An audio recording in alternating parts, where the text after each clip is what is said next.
ہم ڈاکٹر مبارک علی سے کچھ سوال و جواب کر رہے ہیں، تاریخ سے کچھ سیکھنے کی کوشش کر رہے ہیں. تو ڈاکٹر صاحب سے میرا سوال ہے کہ ڈاکٹر صاحب، یہ یورپین جب دوسرے ملکوں میں پہنچے طاقت کے ذریعے، ان کا اس میں ایک مذہب کا بھی ایک ہاتھ تھا کہ وہ دوسری قوموں کو کرسچن بنانا چاہتے تھے. میری نالج کے حساب سے کرسچن مذہب کوئی ایسا دہشت پسند یا وہ مذہب نہیں ہے جو زبردستی لوگوں کو کرسچن بنائے، لیکن چرچ نے یہ ضرور کیا اور اس کے پیچھے ان کا یہ مقصد بھی تھا کہ وہ لوٹ مار کریں، دوسرے ملکوں کے ریسورسز کو، وسائل کو یوز کریں، اور اس میں چرچ بھی ان کے ساتھ برابر کا شامل تھا تاکہ وہ لوگوں کو غلام بنائیں اور ان کو پھر کرسچن بنائیں. تو یہ اس کا مقصد تھا. اچھا، دوسری بات ہم نے یہ دیکھی کہ جب یہ کرسچن دوسرے ملکوں میں پہنچے تو وہ بڑے حیران ہوئے کہ کیونکہ وہ یہ سمجھتے تھے کہ صرف ایک کرسچن ہی ایک اچھا انسان ہو سکتا ہے. یہ ان کا عقیدہ تھا اور وہ یہ تصور بھی نہیں کر سکتے تھے کہ دوسرے مذہب کے لوگ یا دوسرے ممالک کے لوگ میں بھی اخلاقیات ہوں گی اور وہ ایک اچھے انسان ہوں گے. تو جب وہ دوسرے ملکوں میں پہنچے، ساؤتھ امریکہ وغیرہ میں یا چائنا میں، تو ان کو بڑی حیرت ہوئی کہ وہاں پہ بھی لوگوں کے پاس اخلاقیات ہیں، وہاں پہ بھی وہ کچھ اصولوں پہ زندگی گزارتے ہیں. یہ نہیں ہوتا کہ وہاں پہ کوئی کسی قسم کا نظام ہے ہی نہیں. اب کسی ملکوں میں چلے جاؤ جہاں پہ کوئی مذہب نہ ہو تو ایسا تو نہیں ہوتا کہ وہاں پر باپ اپنی بیٹی سے شادی کر رہا ہو یا بھائی اپنی بہن سے شادی کر رہا ہو. مطلب جنرلی طور پر دنیا میں کچھ اصول ہیں جو لوگ صدیوں سے اپنا رہے ہیں، چاہے وہاں پہ مذہب ہو یا نہیں ہو. تو یہ بات عیسائیوں کے لیے بڑی حیران کن تھی جب وہ دوسرے ملکوں میں پہنچے. تو اس ریفرنس سے میں آپ سے یہ پوچھوں گا کہ انڈیا میں جو بدھا تھا اس کا کیا کردار رہا کہ اس نے ایک مذہب پیش کیا، لیکن وہ اخلاقیات کے اوپر اس کی بنیاد ہے، وہ کوئی الہامی مذہب نہیں ہے. اسی طرح کنفیوشس نے چائنا میں ایک طرح سے ان کا مذہب یہ تھا کہ آباء و اجداد کی پوجا کی جائے. پوجا کا مطلب کہ ان کی تعلیمات کو اپنایا جائے جو آباء و اجداد نے کہا، اور اخلاقیات پر یہ ان کی تعلیمات ہیں کہ کیسے زندگی گزاری جائے جس سے ایک صحیح معاشرہ قائم ہو. تو ہم یہ دیکھتے ہیں کہ کسی بھی طرح انڈیا ہو یا وہ چائنا ہو یا وہ ساؤتھ امریکہ ہو، جہاں پہ مذہب کا زور ہو یا نہ ہو، مگر وہاں پر ایک سسٹم قائم ہے جس سے لوگ ایک زندگی کچھ اصولوں پہ گزار رہے ہیں. تو اس ریفرنس سے آپ ذرا اپنے خیالات بتائیے کہ بدھا کا کیا کردار رہا انڈیا میں اور کنفیوشس کا، اور جو جنرلی طور پہ آپ کے کیا خیالات؟ ایک تو آپ نے جو بات کہی وہ یہ ہے کہ یہ جو ابتدائی یورپی تھے جن میں ہسپانوی اور پرتگیز تھے، تو ان کی فتوحات کے ساتھ ساتھ مذہب جو ہے اس کا بہت اثر تھا، اور جن کی فوجوں کے اندر مطلب کہ مذہبی لوگ شامل ہوا کرتے تھے. اسی لیے جب امریکہ دریافت ہوا اور وہاں پر انہوں نے مقامی لوگوں کو دیکھا تو مطلب ان کے لیے ایک تو بڑا سوال انہوں نے کیا کہ کیا ان مقامی لوگوں کو ہمیں انسان سمجھنا چاہیے یا نہیں سمجھنا چاہیے. تو یہ ایک تو بحث ہوئی. اچھا، بعد میں پھر بحث کا فیصلہ یہ ہوا، پوپس نے کہا کہ نہیں، ان کو آپ انسان سمجھیں. ان کا اچھا اب انسان سمجھنا ہے تو پھر ان کو عیسائی بنا لینا چاہیے، کیونکہ اس کے بعد ہی مطلب کہ ان کی انسانیت پوری ہوگی اور ان کی آخرت جو ہے وہ صحیح ہوگی. تو انہوں نے جب ساؤتھ امریکہ کو پہ قبضہ کیا ہے تو ان کی پوری کوشش تھی کہ وہاں پر لوگوں کے مذہب جو ہے اس کو بھی بدلا جائے. تو یہ مذہب ان کے ساتھ رہا ہے. پرتگیز جو آئے ہیں یہ بھی مذہبی طور کے اوپر بے انتہا پسند تھے، اور جہاں جہاں گئے ہیں وہاں ان کی یہ بھی کوشش تھی کہ لوگوں کو زبردستی عیسائی جو ہے وہ بنایا جائے. اچھا، انگریز ہندوستان میں آئے تو یہ ذرا سمجھدار لوگ تھے. انہوں نے کہا کہ ہندوستان کے مذہبی معاملات میں دخل نہیں دینا چاہیے چونکہ یہ جذبات کا مسئلہ ہے. لیکن 1813 میں انہوں نے بھی عیسائی مشنریوں کو یہاں پر آنے کی اجازت دے دی، اور اسی لیے آپ دیکھیں کہ جب لوگوں میں یہ مشہور ہوا کہ یہ عیسائی بنانے والے ہیں یہاں کے لوگوں کو، تو اسی کے نتیجے میں 1857 کی بڑی بغاوت جو تھی وہ ہوئی. تو مذہب کا مطلب کے ساتھ جو ہے وہ یورپی امپیریلزم جو ہے اس میں مطلب کہ رہا ہے، اس سے ہم انکار نہیں کر سکتے. عیسائیت کی تبلیغ جو ہے وہ بھی ان کا ایک مقصد تھی. اچھا، آپ کا جو دوسرا سوال ہے گوتم بدھ کے بارے میں، تو گوتم بدھ کا یہ جو پورا عہد ہے یہ بہت ایک جرمن فلاسفر ہے، اس کا نام ہے کارل یاسپر نے کہا کہ یہ جو 6 صدی قبل مسیح ہے اس کے اندر وہ کہتا ہے کہ ہم دیکھتے ہیں کہ پوری دنیا میں ایک فکری تبدیلی جو ہے وہ آ رہی ہے. مثلا یورپ کی دنیا کے اندر پائتھاگورس تھا جو سسلی کے اندر تھا، وہ مطلب کہ نئے خیالات اور وہ پیدا کر رہا ہے. ادھر مطلب کہ چین کے اندر کنفیوشس ہے، ایران میں زرتشت تھا، ہندوستان میں گوتم بدھ اور مہاویر جین تھے. تو ایک پورے یعنی دنیا، اور یہ لوگ حالانکہ ایک دوسرے دوسرے سے رابطے میں نہیں تھے، لیکن ان کے جو فکری اور ان کی روحانی جو جس کو آپ کہیں خیالات تھے وہ کم از کم یعنی ایک جیسے تھے، اور اصل مقصد یہ تھا کہ انسان کی یعنی نجات جو ہے وہ کیسے ہونی چاہیے، کیونکہ وہ یہ سمجھتے تھے کہ یہ دنیا جو ہے یہ تکالیف کا اور غموں کا اور دکھوں کی ایک جگہ ہے، تو اس سے کیسے نجات پانی چاہیے۔ اچھا، گوتم بدھ نے جیسا آپ کو پتا ہے کہ پورا اس نے مراقبے کیے اور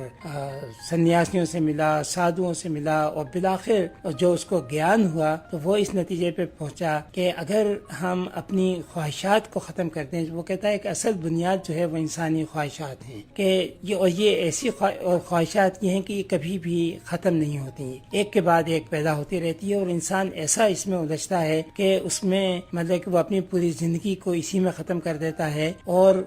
اس کے پاس کوئی علاج نہیں ہے کہ اس سے کیسے نجات پائے۔ تو اس کا یہ تھا کہ اگر ہم خواہشات کو ختم کر دیں تو ایک طرح سے ہمیں سکون جو ہے وہ مل جائے گا۔ اور گوتم بدھ کی بات جو تھی وہ یہ تھی کہ اس کے ہاں کوئی خدا کا تصور نہیں ہے، اس کے ہاں کوئی روح کا تصور جو ہے وہ نہیں ہے، اس میں صرف جو ہے وہ یہ ہے کہ انسان کو کوئی نہ جائیداد رکھنی چاہیے، نہ مذہبی رسومات اور ریچولز کے اندر اپنا وقت صرف کرنا چاہیے، چونکہ برہمنزم کے اندر یہ رسومات بہت آ چکی تھیں، اس کا بھی ایک رد عمل تھا، بلکہ انسان کو اپنی نجات کے لیے ایک مطلب کہ سادہ زندگی گزارنی چاہیے۔ اس کا بہت یعنی اہم ایک بات ہے کہ آخر مرتے وقت اس کے ایک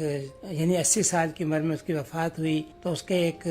مرید نے اس سے پوچھا کہ گرو یہ بتاؤ کہ تمہاری آخری وصیت کیا ہے؟ تو اس نے بہت اچھا جواب دیا کہ انلائٹن یور سیلف، یعنی اپنے آپ کو تم روشن خیال بناؤ، اینڈ ڈونٹ فالو می، اور میری تقلید مت کرو۔ میں سمجھتا ہوں کہ بڑی زبردست بات جو تھی وہ اس نے کہی۔ اور اسی عہد کا دوسرا جو مذہبی رہنما تھا وہ مہاویر جین تھا۔ مہاویر جین کے ہاں بھی ایک طرح سے جس کو ہم کہیں کہ عدم تشدد کا فلسفہ اسی کے ہاں ہے، کہ وہ اتنا ہے کہ وہ گوشت تو خیر کھانے کا سوال ہی پیدا نہیں ہوتا، وہ کسی بھی جاندار چیز کو یعنی تکلیف پہنچانے کے قائل نہیں ہیں، سبزی خور ہیں اور پیدل چلتے ہیں، منہ کو ڈھانپ کے رکھتے ہیں کہ کوئی جراثیم یا کیڑے مکوڑے بھی نہ چلے جائیں۔ تو انہوں نے یہ جس کو کہتے ہیں اہنسا کا جو نظریہ تھا یہ انہوں نے دیا، جس کے اور بعد میں آگے چل کر ہندو مذہب کے اندر انہوں نے مہاویر کے اس عدم تشدد کے نظریے کو، سبزی خوری کے نظریے کو، گوشت سے پرہیز کے نظریے کو، اس کو اختیار کیا، اور گوتم بدھ کے نظریات کو بھی اختیار کر کے انہوں نے ہندو مذہب کی شکل جو ہے وہ اختیار کر لی۔ تو اس وقت ہمیں ہندوستان میں جو ہندو مذہب ملتا ہے وہ ایک طرح سے اس کے اندر گوتم بدھ کی تعلیمات بھی ہیں اور اس میں مہاویر جین کی بھی ہیں۔ ڈاکٹر صاحب، یہ ہندو مذہب یہ بدھ مذہب سے پہلے نہیں تھا؟ نہیں، بدھ مذہب سے پہلے تھا، لیکن یہ میں اس کا نام جو ہے ہندو مذہب تو یہ بہت ماڈرن پیریڈ میں دیا گیا، ورنہ اس کا کوئی نام نہیں تھا، چونکہ ہندوؤں کے اندر تو ہزاروں یا جس کو ہیں کہ ملینز یعنی دیوی دیوتا ہیں جن کو وہ پوجنے والے ہیں۔ تو آپ مثلا ان کے جو بڑے مشہور دیوی تھے جیسے وشنو ہیں، شیوا ہے، گنیش ہے، تو اس کے ماننے والے پیروکار تھے۔ یہ مذہب کو جو ایک شکل دی گئی، ایک تو یہ گپت پیریڈ میں دی گئی ہے، اور یہ ہندو نام جو دیا گیا ہے یہ تو جدید پیریڈ میں برطانوی دور حکومت میں اس کو دیا گیا ہے، ورنہ اس سے پہلے ہندو مذہب کا نام کوئی نہیں تھا۔ بدھ مذہب کے زمانے میں ایک بادشاہ تھا اشوکا، بدھ کے بعد ہوا ہے، یعنی گوتم بدھ کے مرنے کے بہت عرصے بعد، یعنی جب سکندر نے ہندوستان فتح کیا ہے 320 کا یہ زمانہ اس کا ہے قبل مسیح کا، تو سکندر کے جانے کے بعد یہاں پر یعنی یہ موریہ خاندان کی حکومت قائم ہوئی۔ یہ موریہ خاندان والے چندرگپت کے بارے میں یہ ہے کہ وہ جین مذہب کا ماننے والا تھا، اور آخری عمر میں تو وہ ریٹائر ہو گیا تھا، کیونکہ اس میں یہ تھا کہ آپ یعنی زندگی کو ترک کر کے اور فاقہ کر کے اپنی جان دے دیں، تو اس طرح جان دی۔ اشوک اس کا پوتا تھا، اور اشوک کی خاص بات یہ ہے کہ ابتدائی دور کے اندر عام بادشاہوں کی طرح تھا، اپنی سلطنت کی توسیع کی، اور بڑا ظالم بھی تھا، لیکن کلنگ کے مقام پہ ایک جنگ ہوتی ہے، اور جب جنگ ختم ہوتی ہے اور جنگ میں وہ زخمیوں کو دیکھتا ہے، لاشوں کو دیکھتا ہے، اور لوگوں کی کراہٹ یعنی جو چیخ و پکار ہے اس کو سنتا ہے، تو وہ اس کا ایک بہت وہ ہے کہ آج مجھے بڑا احساس ہے کہ اس جنگ کے نتیجے میں کتنی عورتیں بیوہ ہوئی ہیں، کتنے بچے یتیم ہوئے ہیں، کتنے خاندان تباہ ہوئے ہیں، لہٰذا اس جنگ کے بعد پھر اس نے کبھی جنگ نہیں کی۔ میرا خیال سے دنیا کا وہ پہلا بادشاہ ہے کہ جس نے جنگ سے سبق سیکھا اور پھر جنگ نہیں کی، اور پھر اس نے بدھ مذہب اختیار کیا، اور پھر بدھ کا جو عدم تشدد کا بھی پیغام ہے، جس کو ہم کہیں نان وائلنس کا پیغام، یہ اس نے پھیلایا نہ صرف ہندوستان کے اندر، ہندوستان سے باہر اس نے مشنریز بھیجے، سری لنکا بھیجے، افغانستان بھیجے، سینٹرل ایشیا کے اندر بھیجے، اور مشرق وسطیٰ کے اندر بھیجے، اور پورا مقصد جو تھا وہ یہ تھا کہ دنیا کے اندر ایک یعنی عدم تشدد کا اور انسانیت کا پیغام جو ہے وہ جانا چاہیے، اور یہی اس کے نزدیک انسانیت کی نجات کے لیے ضروری تھا۔ ڈاکٹر صاحب، یہ اس کا دور کس وقت تھا یا شوق کا جو دور ہے؟ اور دوسرا یہ کہ اس نے جو عوام کے لیے کام کیے، سنا ہے کہ یہ ایک بہترین بادشاہوں میں اس کا شمار ہوتا ہے۔ اس نے ان کے لیے سڑکیں بنوائی، ان کے کنویں کھدوائے مسافروں کے لیے جگہ جگہ، تاکہ ان کو کوئی تکلیف نہ ہو، تو اس کے بارے میں ذرا بتائیے۔ ہاں، مطلب کہ وہ پھر چونکہ بدھ مذہب کو اختیار کرنے کے بعد تو اس کی حکومت کا پورا رویہ بدل گیا نا۔ پھر تو اس کا مقصد یہ تھا کہ عوام کے لیے یعنی کرنا چاہیے۔ ایک تو اس نے کتبات لکھوائے اور اس کے اوپر مختلف اقوال تھے، جس میں اور سب سے بڑی بات جو تھی وہ یہ تھی کہ اس میں مذہب کے بارے کے اندر رواداری کا تھا کہ بدھ مذہب اگرچہ اس نے اختیار کر لیا تھا، لیکن اس نے کہا کہ دوسرے مذاہب جو ہیں ان کو بھی پوری آزادی ہوگی ملک کے اندر۔ اس کا ایک فرمان ہے جو بعد میں ملا ہے، پتھر پہ کندہ ہے۔ اس کے بارے میں یہ تھا کہ ہر مذہب کا ماننے والا، یعنی چاہے وہ بدھ مذہب کا ہو چاہے کسی دوسرے مذہب کا ہو، اس کو اپنے مذہبی عقائد کی پوری آزادی ہے۔ یہ اس کا احکام تھا جو اس نے یعنی کندہ کرا کے اور جگہ جگہ اس نے لگوائے، اور یہ اس نے عملی طور پہ اس نے کیا کہ اس کے پورے دور میں کہیں بھی یہ نہیں ہے کہ اس نے بدھ مذہب کو زبردستی لوگوں کے اوپر نافذ کیا ہو یا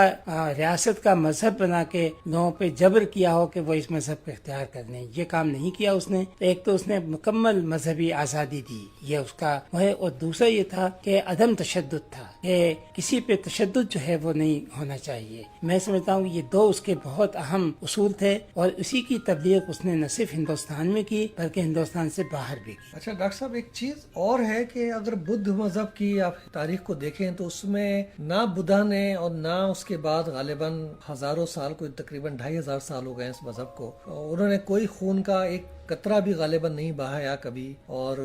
مذہبی انتہا پسندی کا سوال ہی پیدا نہیں ہوتا ہے اس مذہب میں۔ لیکن اب جو اس وقت برما میں ہو رہا ہے کہ کچھ بدھسٹ ہیں، جو وہاں پہ جو مسلمانوں کی آبادی ہے وہ تقریباً 5% ہے اور 90% وہاں پہ بدھسٹ ہیں۔ تو اب ہم فرسٹ ٹائم، میرا خیال ہے کہ پچھلے 40-50 سال میں، خاص طور پہ آج کل کے دور میں دیکھتے ہیں کہ وہاں پہ جو ظلم و ستم یوزلی عام طور پہ دوسری قومیں مذہب کے نام پہ دوسرے اقلیتوں پہ جو ظلم ڈھاتی رہی ہیں، اب بدھسٹ جو ہیں وہ اپنی خدا کی تعلیمات سے بالکل برخلاف اس کے یہ کام کر رہے ہیں۔ تو اس کے بارے میں آپ کا کیا ہو رہا ہے؟ اچھا، آپ دیکھیں مذہب جو ہیں اپنی ایک تو ان کی اصلیت ہوتی ہے، بنیاد ہوتی ہے، اس کی اپنی اوریجن ہوتی ہے، چونکہ وہ ایک خاص ماحول کے اندر پیدا ہوتے ہیں اور اس ماحول کے حالات کے تحت ان کی تعلیمات ہوتی ہیں۔ تو ایک تو ذہن میں یہ رکھنا چاہیے۔ اچھا، جیسے جیسے وقت آگے جاتا ہے تو یا تو یہ ہے کہ آپ وقت کے ساتھ ساتھ ان کی تعلیمات کا نیا انٹرپریٹیشن جو ہے وہ ہوتا رہے، لیکن ہوتا یہ ہے کہ آگے چل کر مذہب کی جو بنیاد ہے وہ بہت پیچھے رہ جاتی ہے، اور سیاسی مفادات جو ہیں وہ سامنے آ جاتے ہیں، اور پھر لوگ مذہب کو اپنے سیاسی مفادات کے لیے استعمال کرتے ہیں۔ اچھا، یہ آپ دیکھیں کہ عیسائیت جو ہے بنیادی طور پہ وہ بھی بڑا امن مذہب ہے، اس کے اندر بھی کوئی تشدد جو ہے وہ نہیں ہے، لیکن ہم دیکھتے ہیں کہ اسی عیسائیت کے اندر عیسائی ماننے والوں نے کتنا تشدد کیا اور عیسائیت کے نام پہ کیا۔ تو یہی چیز جو ہے وہ مطلب کہ بدھ مذہب کے بارے میں بھی کہی جا سکتی ہے کہ بدھ مذہب اصولاً جو ہے وہ بڑا مطلب کہ پر فکری مذہب تھا، فلسفیانہ مذہب تھا، لیکن اب سیاسی مفادات کے تحت مطلب کہ بدھ کے ماننے والے جو ہیں اس کو اپنے مقاصد کے لیے استعمال کر رہے ہیں۔ تو مذہب کے بارے میں یہ ہے کہ مذہب ایک خاص حالات کے اندر آتا ہے، مذہب کے عقائد بھی ایک خاص حالات کے اندر پیدا ہوتے ہیں، جب حالات بدلتے ہیں تو پھر ان کی نیچر جو ہے وہ بھی بدل جاتی ہے. اب آپ یا تو مذہب کا نیا انٹرپریٹیشن کریں اور یا پھر مذہب کو چھوڑ کر کوئی نیا عقیدہ یا نیا فلسفہ یا نیا آئیڈیا اختیار کریں جو آپ کے حالات کے ماتحت ہو. یہ ایک المیہ جو ہے پوری تاریخ کے اندر ہے کہ کہیں بھی ہم یہ نہیں کہہ سکتے کہ کوئی مذہب جو ہے آج اپنی شکل کے اندر کسی بھی معاشرے کے اندر موجود ہے. اس کی شکل جو ہے وقت کے ساتھ بدل جاتی ہے، اور جب وقت کے ساتھ بدلتی ہے اور جب وہ طاقتور کے ہاتھوں میں آ جاتا ہے تو پھر طاقتور لوگ اور مفاد پرست لوگ جو ہیں اس کو اپنے مفادات کے لیے استعمال کرتے ہیں. اچھا، اسی طرح اسلام بھی غالباً ہمیں نظر آتا ہے کہ سعودی عرب میں جو ہے، جو ابھی آپ نے کہا کہ مذہب جو ہے اپنی اصل صورت میں کہیں نہیں رہتا اور وہ بدلتا رہتا ہے وقت کے ساتھ ساتھ، تو آج اگر ہم دیکھیں تو سعودی عرب میں یا قطر میں یا میڈل ایسٹ کے جو دوسرے ممالک ہیں وہاں پہ ایکچولی وہ اسلام ذرا ڈفرینٹ ہے، مختلف ہے، جو ہمیں انڈیا اور پاکستان میں نظر آتا ہے. کیا خیال ہے آپ کا؟ چونکہ دیکھیں وہاں بادشاہتے ہیں، وہاں پر مطلب کہ حکمراں خاندان ہیں. اب ظاہر ہے کہ ان کا اسلام سے تو کوئی تعلق نہیں ہے، لیکن وہ اس کو ایک اسلامی انہوں نے انسٹیٹیوشن جو ہے وہ بنا دیا ہے اور اسلام کے نام پہ حکومت کر رہے ہیں، اور اسلام کی تعبیر جو ہے وہ بھی پھر اپنے مفادات کے تحت کر رہے ہیں. یعنی وہاں پر جس قسم کی سزائیں بھی دی جا رہی ہیں، جو پابندیاں ہیں، وہ مذہب کے نام کے اوپر ہیں. تو مذہب اب چونکہ حکمرانوں کے پاس ہے اور ان کی اس کے اوپر اجارہ داری ہے تو وہ اس کو استعمال کر رہے ہیں. ہمارے یہاں مذہب کی صورتحال یہ ہے کہ یہاں پر ہمارے سیاستدان جو ہیں وہ مذہب کو استعمال کر رہے ہیں، اور چونکہ ہماری ریاست کا بھی اب مذہب ہو چکا ہے، لہذا ریاست جو ہے وہ بھی اور سیاستدان بھی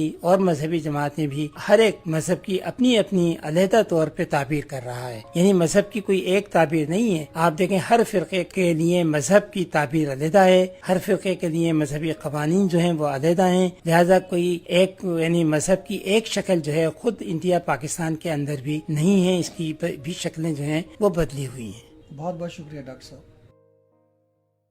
آپ کا شکریہ سننے، غور و فکر کرنے اور اس پیغام کو شیئر کرنے کا.